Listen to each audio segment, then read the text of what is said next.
당신은 삶에서 무엇을 얻기를 원하시나요? 그것을 진심으로 원하고 가질 준비가 되어 있고 가짐으로써 기쁨이 되는 것을 마음으로 끌어오십시오. 만약 원하고 있는 것에 대해 생각해 봤을 때 그것을 얻는데 온 마음을 집중할 준비가 되어 있지 않다 하는 것을 깨닫게 될 수도 있습니다. 그러면 그것을 갖기를 바라는 마음을 놓아버리고 자신에게 진정으로 의미 있는 다른 일에 에너지를 쏟는 것이 좋습니다. 어떤 것을 갖고자 하는 의도가 명확하지 않으면 당신은 그것을 뜻대로 가질 수 없습니다.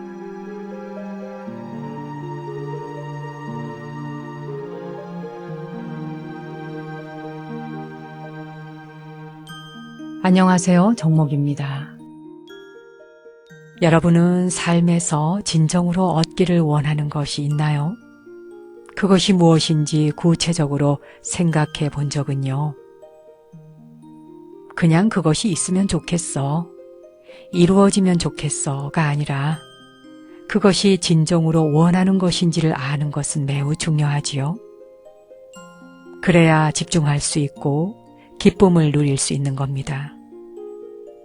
만약 어떤 것을 뜻대로 이루지 못하고 있다면 의도가 명확하지 않거나 원치 않는 것을 원하는 것인 줄 잘못 알고 있을 수도 있습니다. 상황과 타협하지 말고 진정으로 원하는 것을 내면에서 끌어오도록 하십시오.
음악의 분위기도 많이 밝아졌지요? 봄으로 가고 있잖아요.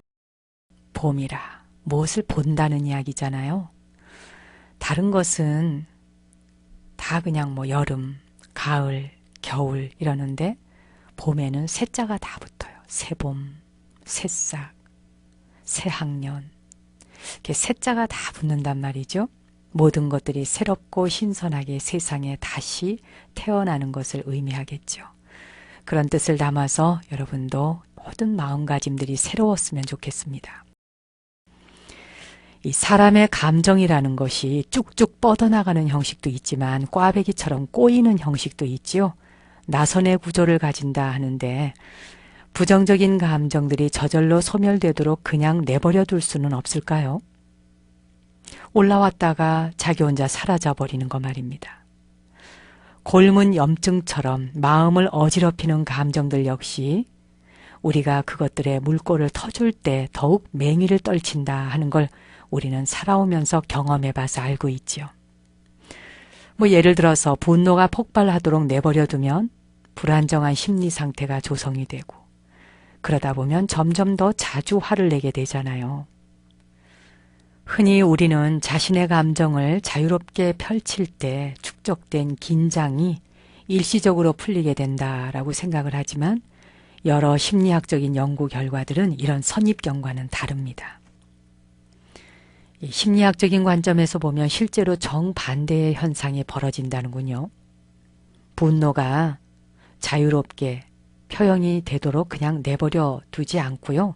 이것을 조절하게 되면 혈압이 내려간대요.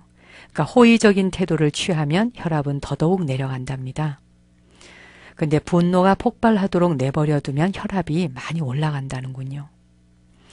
근데 우리는 감정을 그냥 표현하지 않고 억압해 두면 좋지 않다라는 이야기만 듣고 막 그냥 쏟아내놓는 것이 표현인 줄 알잖아요. 사실은 속에 담아두지 말아라 하는 것은 분노의 감정을 다른 에너지로 활용하라는 것인데 말입니다. 이 부정적인 감정들이 마음껏 표현되도록 완전히 방치해두면 우리는 습관에 젖게 되고 감정의 부하가 염려스러운 수위를 넘어서게 되죠. 그 습관의 먹이가 되는 겁니다. 게다가 갈수록 문턱이 낮아지면서 우린 점점 더 쉽게 화를 내게 되는 거죠. 그래서 가만히 보면 화를 자꾸 내는 사람이 내거든요.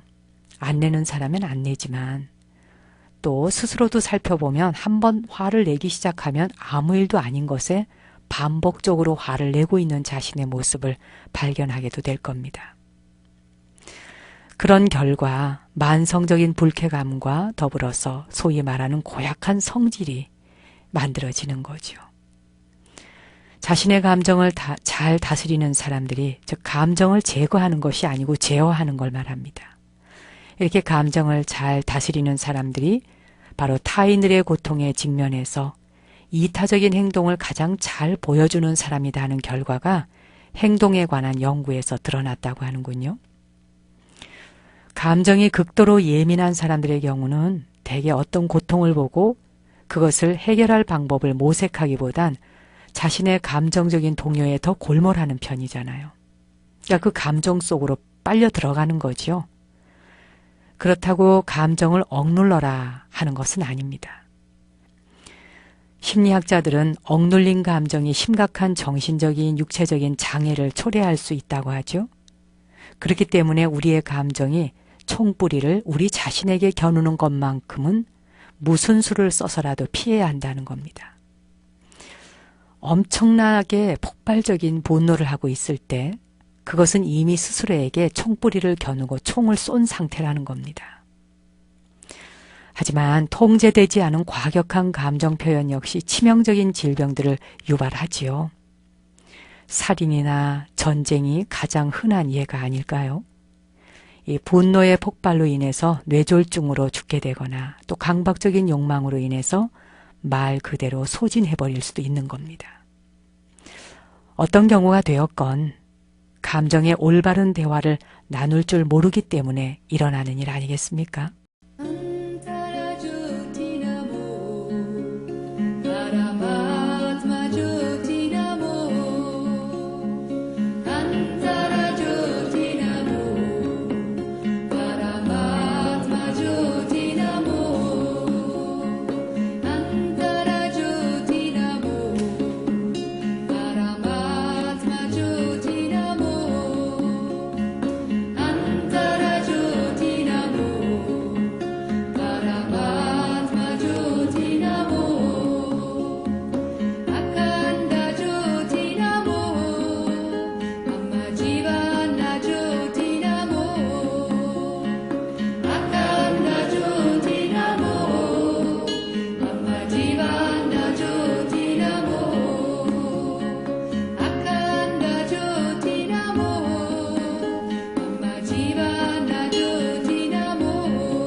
그래요. 방송을 들을 때는 모든 것들 다 용서할 수 있을 것 같죠? 그리고 부정적인 감정들 또한 다 내려놓을 수 있을 것 같은데 방송만 끝나고 나면 다시 제 위치로 가 있는 것 같다. 이런 말씀들 많이 하십니다.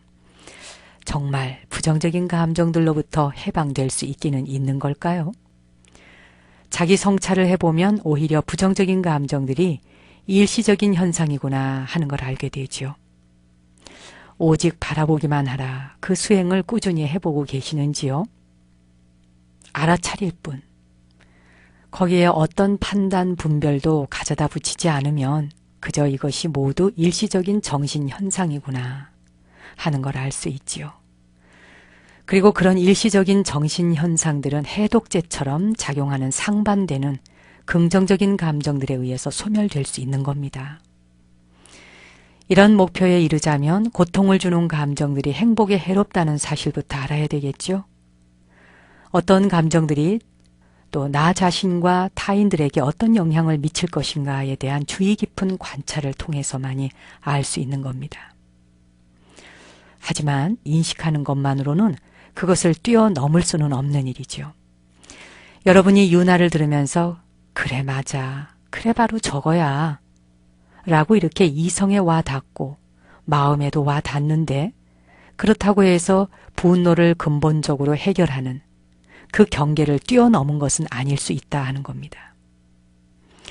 이런 것을 인식한 후에는 점차적으로 각각의 해독제, 예를 들어서 증오에 대한 해독제는 선의의 마음입니다. 이런 것과 친숙해져야 하는 것이죠. 증오심이 사라진 상태가 제2의 천성이 될 때까지 밀고 나가는 겁니다. 그렇지 않으면 고약한 성품이 자리 잡고 앉아서 그 성품이 자기인 것으로 착각하게 되잖아요. 사실은 해독제를 사용하게 되면 증오심의 반대편에 선의의 마음과 또 그것을 녹일 수 있는 용서의 마음들이 자리하고 있다는 걸 알게 되는데도 말입니다. 이런 것들이 천성이 될 수 있도록 제2의 성품이 될 수 있도록 스스로 노력하고 만들어 가야 하는 것이죠. 사실 명상은 단순히 나무 그늘 아래 평화롭게 앉아서 긴장감을 풀고 잠시 휴식의 순간을 즐기는 그런 걸 말하는 건 아닙니다. 잘 아시겠지만 다만 그 또한 방편으로 활용하는 것이지요. 그것은 사물에 대한 새로운 비전과 또 자신의 생각을 관리하고 현상계와 사물들을 알아차리는 지각하는 새로운 방식하고 아주 친밀해야 하는 것입니다.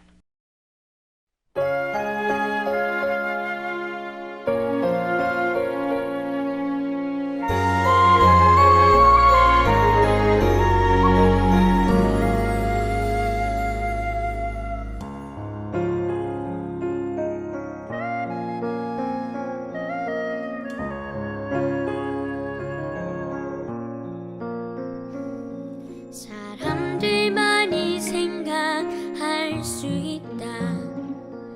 그렇게 말하지는 마세요. 나무와 바위 작은 새들조차 세상을 느낄 수가 있어요. 자기와 다른 모습 가졌다고 무시하려고 하지 말아요. 그대 마음의 문을 활짝 열면 온 세상이 아름답게 보여요. 달을 보고는 늑대 울음소리는 뭘 말하려는 건지 알아요.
당신은 지금 하기 싫은 일을 하고 있습니까? 그 일을 하기로 동의하긴 했지만 한편으로는 그 일을 하는 것에 불만을 갖고 저항하고 있는 것은 아닌지요? 가까운 사람에 대해 말 못할 원망을 품고 있거나 품어봤습니까? 당신이 무의식적으로 발산하는 그런 에너지는 매우 해로운 영향력을 갖고 있어서 실제로 자기 자신과 주위 사람들을 오염시키고 있다는 것을 알고 있습니까? 그렇다면 내면을 자세히 들여다보십시오. 그 상황에 대한 당신의 생각과 감정이 합당한지 아닌지는 아무 상관이 없습니다. 문제는 당신이 그 상황에 저항하고 있다는 사실입니다.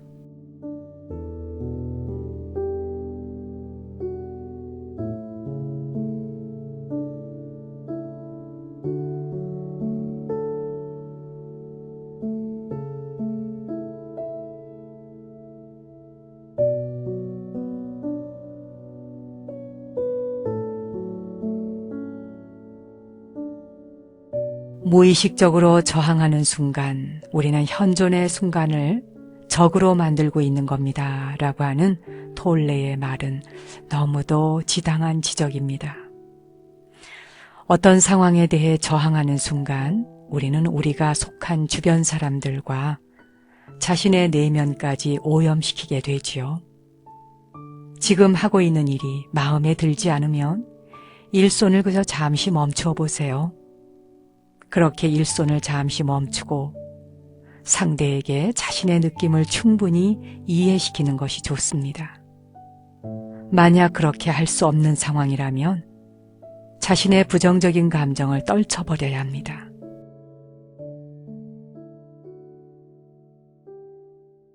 자, 손깍지 껴고 앞으로 한번 쭉 뻗어보시고요. 위로도 쭉 뻗어 올려보시죠. 기지개를 쭉쭉쭉쭉 하면서 스트레칭합니다. 팔을 툭 풀어놓으시고요. 목도 좌우로 한번 흔들어 보시죠. 엉덩이도 앞뒤로 흔들어서 편안한 자리를 찾으세요. 자, 오늘도 명상으로 하루를 시작합니다.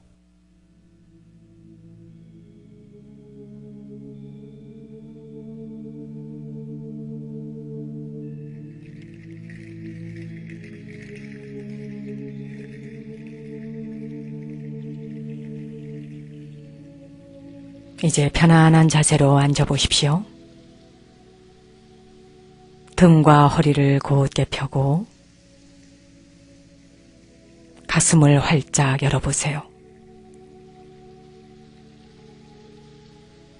깊이 숨을 한번 들여 마시고 내쉬어줍니다.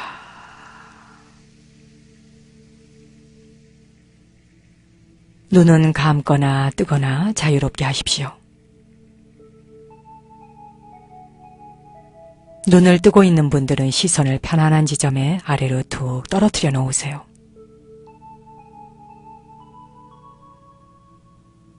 머리 위에서 발끝까지 온몸의 긴장을 천천히 마음의 눈으로 풀어내려가 보겠습니다.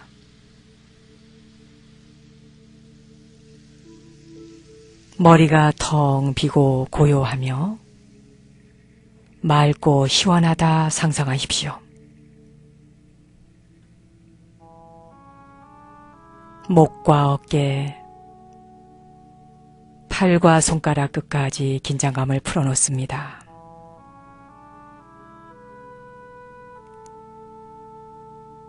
앞가슴과 아랫배, 등과 허리 쪽에 불필요한 긴장감이 있나 살펴보시고 긴장감을 풀어놓으십시오.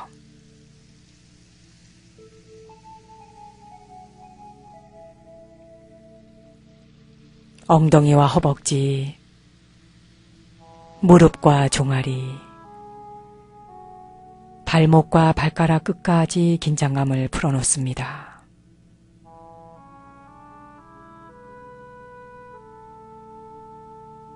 아랫니와 윗니의 긴장을 풀고 혀를 입천장에 살짝 붙여 놓으십시오.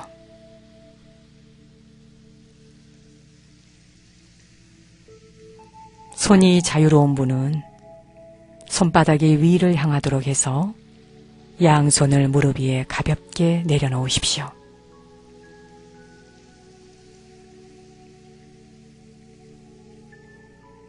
다시 한번 깊이 숨을 들여 마시고 내쉬어줍니다.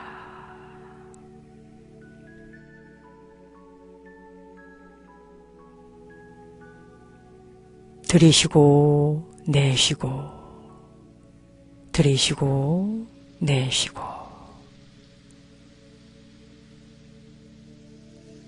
오직 들어오고 나가는 숨을 5번 알아차려 보십시오.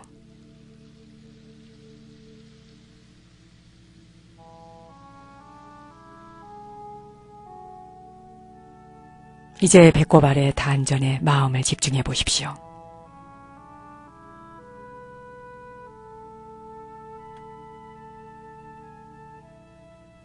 당신이 태어나서부터 지금까지 누군가에게 아주 작은 것이라도 도움을 받은 것이 있다면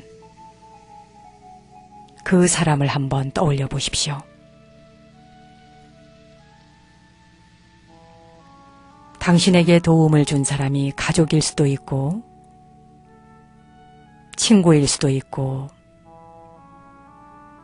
세상에서 만난 인연이 있거나 없거나 유형, 무형의 어떤 것들로부터 도움받은 것이 많을 겁니다.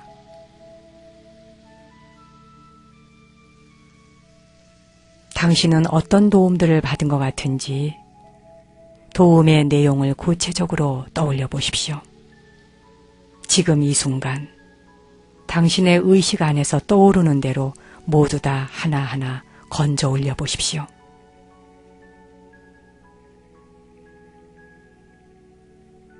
물질적인 도움인지 정신적인 도움인지 그 도움들에 대해 조용히 생각해 보십시오.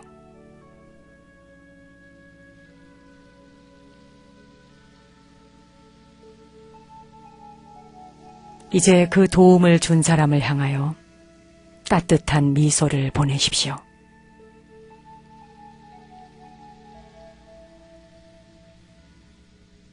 그 느낌이 당신의 온몸을 감싼다 생각하십시오.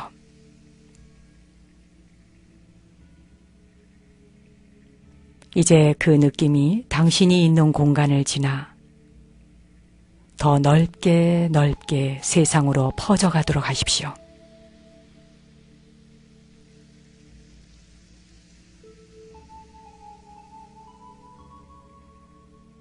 그리고 마음속으로 이렇게 속삭여 보세요.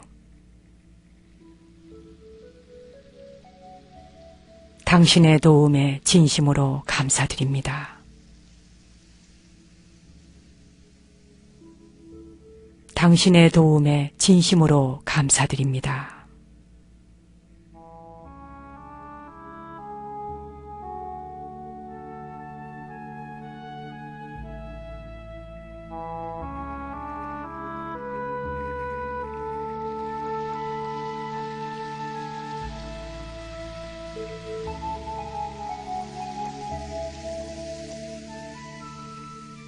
자, 이제 깊이 숨을 한번 들여 마시고 내쉬어줍니다. 눈을 감았던 분은 눈을 뜨셔도 좋습니다. 자, 손에 깍지를 껴고 앞으로 쭉 뻗어보시죠. 위로 쭉 뻗어 올리고 최대한 스트레칭을 해줍니다. 쭉쭉쭉 뻗어주세요. 툭 풀어놓습니다.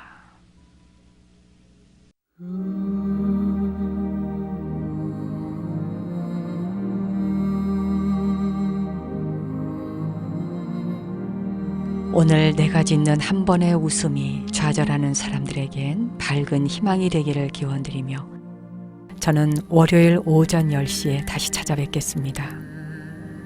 당신과 내 안의 신성한 빛, 거룩한 불성 앞에 경배 올립니다.